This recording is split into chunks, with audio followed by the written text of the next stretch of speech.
Hon Hai or Foxconn, however you want to talk about it, always a great tell. We've been worried about its previous earnings, but now it looks that from a month-on-month basis or year-on-year monthly posting, we're getting record sales for the company.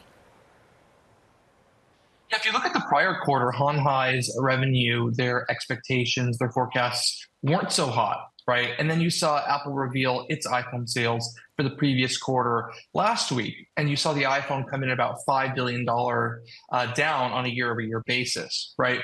But looking ahead to the June quarter, the current window that we're in, Apple said it expects revenue to grow low single digits, right? So growing for the first time in a couple quarters here. And Foxconn's expectations for this quarter as well seems to align with that, given that they still assemble the vast majority of iPhones via Foxconn. Now, it's not only iPhones driving that Hon Hai revenue, it's also development and manufacturing of AI servers for various companies.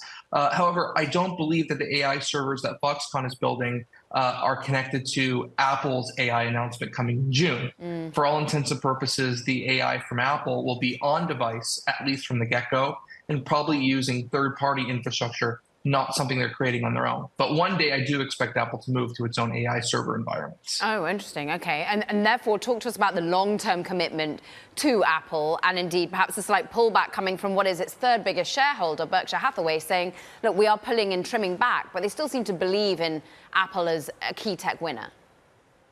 Yeah, I think Buffett does seem to believe Apple is a key tech winner. I mean, Buffett and his typical process for which stocks he buys, Apple is right up his alley, right? You're not going to see Apple grow tenfold or to some significant degree at this point, but you know that it's more likely than not that you're going to get solid returns off this company. You're not going to lose your money. It's certainly better than putting your money in a bond market or in a mutual fund in most cases. So it is a very safe pick, Apple, I think, for many quarters to come, despite the fact that it's not going to be a high flyer or anything like that. I mean, look, $110 billion share buyback, many feeling that that's the tell. It's a value stock now rather than a growth stock, Mark. But I'm interested in, away from like the arbitrary way in which we describe whether you buy into this stock, we are all caring about the products and the unveilings, and we're going to get some.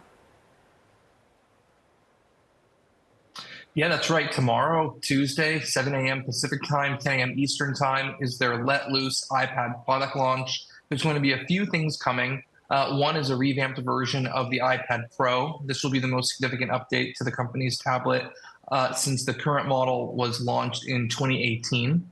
You're also going to see a new iPad Air. Why is that important? Well, in addition to a spec bump, you're getting a bigger iPad Air, something closer to the size of a MacBook Air for the screen, a 12.9-inch display.